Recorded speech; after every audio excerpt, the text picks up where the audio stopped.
নমস্কার, ক্যালকাটা ডায়ালগসের আজকের এই বিশেষ পর্বে আপনাদের স্বাগত। আমি মনোজ দাস।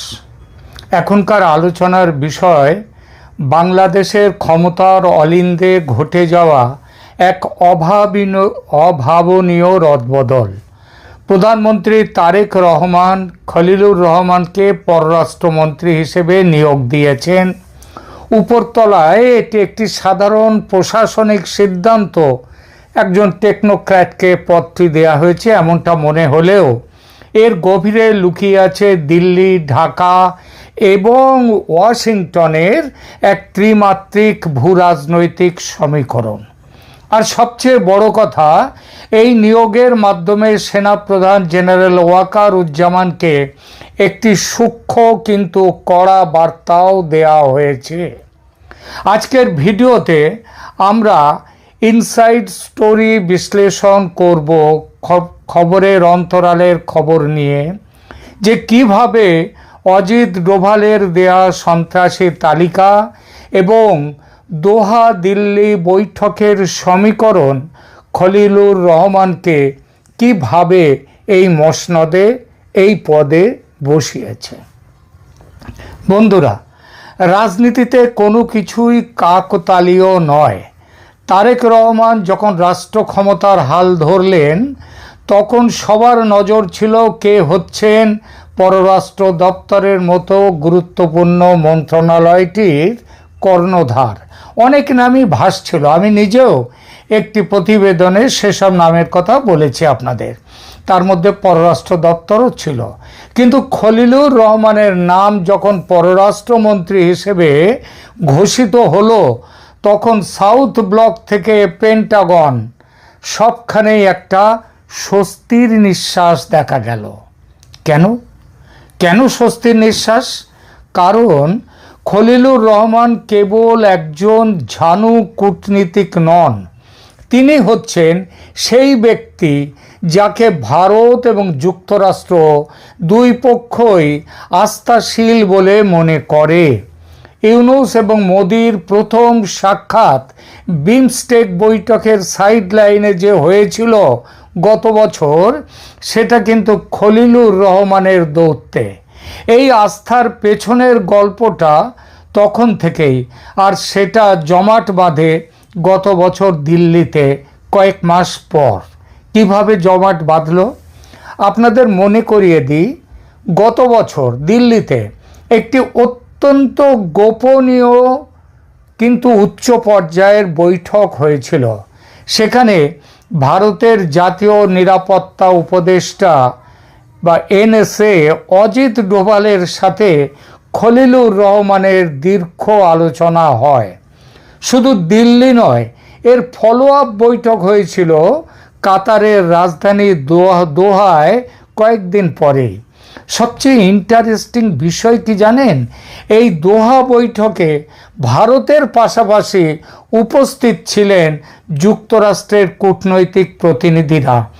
যুক্তরাষ্ট্রের রাষ্ট্রদূত ক্রিস্টেনসেন তিনিও দিল্লির বৈঠকেও উপস্থিত ছিলেন, তবে তিনি সরাসরি প্রত্যক্ষভাবে আমন্ত্রিত হয়ে যে সেই বৈঠকে ছিলেন তা নয়। তো অর্থাৎ বাংলাদেশের রাজনৈতিক ভবিষ্যৎ নিয়ে দিল্লি এবং ওয়াশিংটন একটি কমন গ্রাউন্ড বা ঐকমত্যে পৌঁছেছিল। আর সেই ঐকমত্যের কেন্দ্রে ছিলেন যে মানুষটি, তার নাম কিন্তু খলিলুর রহমান। কারণ বাংলাদেশের অন্তর্বর্তী সরকারের প্রধান উপদেষ্টা মোহাম্মদ ইউনূস তখন সাইডলাইন হয়ে গেছেন। ওয়াশিংটনের অগ্রাধিকার ছিল ইন্দো প্যাসিফিকে চীনের প্রভাব হ্রাস করা। আর ভারত পরিষ্কার বার্তা দিয়েছিল, বাংলাদেশে কার সরকার থাকলো তার চেয়ে বড় কথা হলো ভারতের কাছে ভারতের নিজস্ব নিরাপত্তা উদ্বেগ, সিকিউরিটি কনসার্নস। কে আসবেন তাকে নিরসন করবার জন্যে, যে সর্বোত্তম ব্যক্তি তাকেই ভারত পছন্দ করবে। খলিলুর রহমান সেই জায়গায় নিজেকে ভারতের কাছে বিশ্বাসযোগ্য হিসেবে প্রমাণ করেছেন। আর আমেরিকার কাছে তিনি তো প্রথম থেকেই বিশ্বাসযোগ্য, এবং সেই জন্যে তিনি আমেরিকার নাগরিক, সাথে সাথে বাংলাদেশের দ্বৈত নাগরিক, কিন্তু তিনি আমেরিকার কাছের মানুষ আগে থেকেই। তো এই নিয়োগ আসলে আমেরিকার যতনাথ, কারণ আমেরিকা তো তিনি প্রথম থেকেই আছেন, তিনি আসলে এই নিয়োগটি ভারতের দীর্ঘদিনের চাপের এবং একই সঙ্গে সফল কূটনীতির ফসল। এবার আসি সবচেয়ে চাঞ্চল্যকর তথ্যটিতে। গত নভেম্বরে দিল্লিতে কলম্বো সিকিউরিটি কনক্লেভ বৈঠকে অজিত ডোভাল খলিলুর রহমানের হাতে একটি খাম তুলে দিয়েছিলেন। এটা আপনারা বিভিন্ন সংবাদ মাধ্যম থেকে জেনে গেছেন। সেই খামে ছিল ভারতের উত্তর পূর্বাঞ্চলের উলফা, NSCN-K ইত্যাদি বিচ্ছিন্নতাবাদী গোষ্ঠীগুলোর বাংলাদেশে থাকা গোপন আস্তানার খবর, তাদের ঠিকানা ও বাংলাদেশের নিজেদের সন্ত্রাসী শিবিরের একটি দীর্ঘ তালিকাও সেখানে ছিল। ভারত স্পষ্ট জানিয়েছিল, হাসিনা উত্তর বাংলাদেশে যদি স্থিতিশীলতা বজায় রাখতে হয় তবে এই শিবিরগুলো নিয়ে অ্যাকশন নিতে হবে। খলিলুর রহমান সেই বার্তা ঢাকায় পৌঁছে দেন এবং অত্যন্ত গোপনীয়তার সাথে কোনো বড় ধরনের সামরিক শোরগোল ছাড়াই খলিলুর রহমানের সরাসরি তত্ত্বাবধানে এবং তৎকালীন অন্তর্বর্তীকালীন সরকারের মধ্যে তেমন কোনো আলোচনা ছাড়াই পার্বত্য চট্টগ্রাম ও সীমান্তবর্তী দুর্গম এলাকায় বেশ কিছু নন স্টেট অ্যাক্টর তাদের গোপন আস্তানা গুড়িয়ে দেওয়া হয়, যার মধ্যে বাংলাদেশের সন্ত্রাসী গোষ্ঠীর কিছু আস্তানাও ছিল।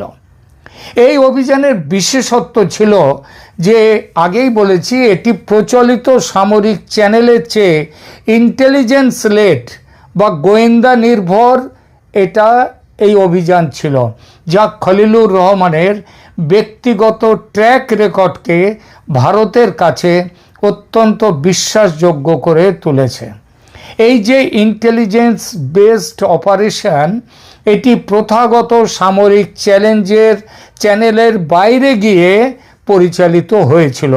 আর এখানেই সেনাপ্রধান জেনারেল ওয়াকারুজ্জামানের জন্য প্রথম সংকেতটি ছিল, বাবা সাবধান থেকো। সরকার বুঝিয়ে দিয়েছিল নিরাপত্তার চাবিকাঠি এখন আর কেবল সেনানিবাসে নেই, এটি এখন সরাসরি খলিলুরের দপ্তরের নিয়ন্ত্রণে থাকা ডিপ্লোম্যাটিক চ্যানেলের হাতে। খলিলুর রহমানের সবচেয়ে বড় অ্যাসাইনমেন্ট এখন একটি নতুন প্রতিরক্ষা সহযোগিতা চুক্তির খসড়া চূড়ান্ত করা।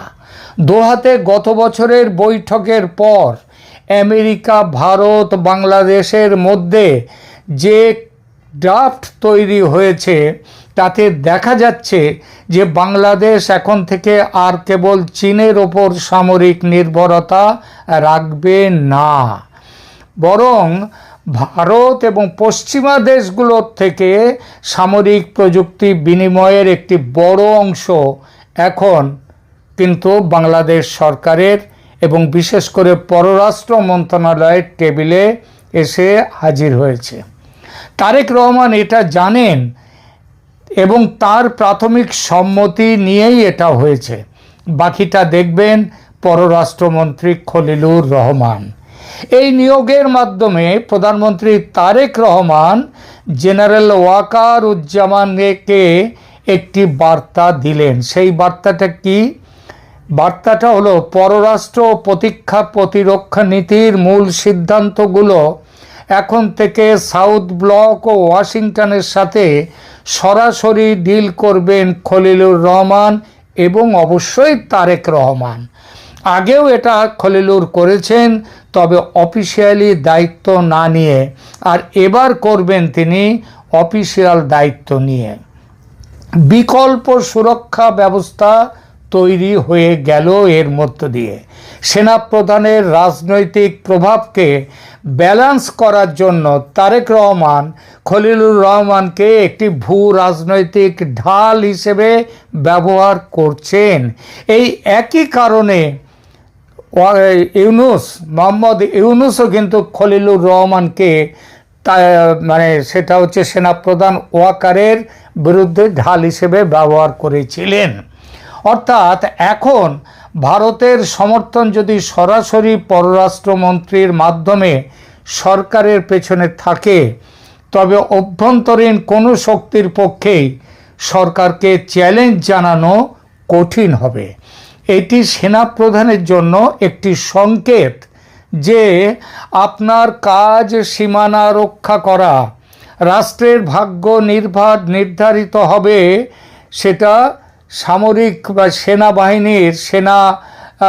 সেনাবাহিনীর কাছে নয়, কিংবা সেনানিবাসে নয়। রাষ্ট্রের ভাগ্য নির্ধারিত হবে পররাষ্ট্র মন্ত্রণালয়ের নীতি নির্ধারণী টেবিলে। এদিকে নজর দেবেন না। এতে বোঝা যায় জেনারেল ওয়াকারুজ্জামানকে অন্ধভাবে বিশ্বাস করে যে ভুল করেছিলেন ভূতপূর্ব প্রধানমন্ত্রী শেখ হাসিনা, বর্তমান প্রধানমন্ত্রী তারেক রহমান সেই ভুল থেকে শিক্ষা নিয়েছেন। আরও একটা কথা, আমেরিকা ও ভারত এই দুই পরাশক্তির বিশ্বাসভাজন খলিলুর রহমান ক্যাবিনেটের এরকম গুরুত্বপূর্ণ পদে থাকলে জামাত ও পাকিস্তানের বলয়ে যে সেনাকর্তারা আছেন, এবং সেনাকর্তা বিশেষ করে সেনাকর্তা জেনারেল ওয়াকারুজ্জামান তো আছেনই, তিনি এবং তার সঙ্গীরা সরকার বিরোধী কোনো ফন্দি আঁটতে অত সহজে পারবেন না, 10 বার ভাববেন। যতদূর খবর পাচ্ছি, পররাষ্ট্রমন্ত্রীর দায়িত্ব পাওয়ার পর বাংলাদেশের জাতীয় নিরাপত্তা উপদেষ্টার যে পদটি ছিল সেটি খলিলুর রহমান ছেড়ে দিয়েছেন। তিনি রাখতেও পারেন না। অনেকেই ভাবতে পারেন এতে হয়তো তার ক্ষমতা কমেছে, কিন্তু আসল সত্যটা ঠিক উল্টো। তিনি এখন সরাসরি ক্যাবিনেটে বসে দিল্লির ডোভাল ডক্ট্রিন এবং ওয়াশিংটনের স্ট্র্যাটেজিকে বাংলাদেশের পররাষ্ট্র নীতিতে রূপান্তরিত করবেন। এর ফলে প্রতিরক্ষা মন্ত্রণালয়ের ওপরও পররাষ্ট্র মন্ত্রণালয়ের একটা নিয়ন্ত্রণ তৈরি হবে, যেটা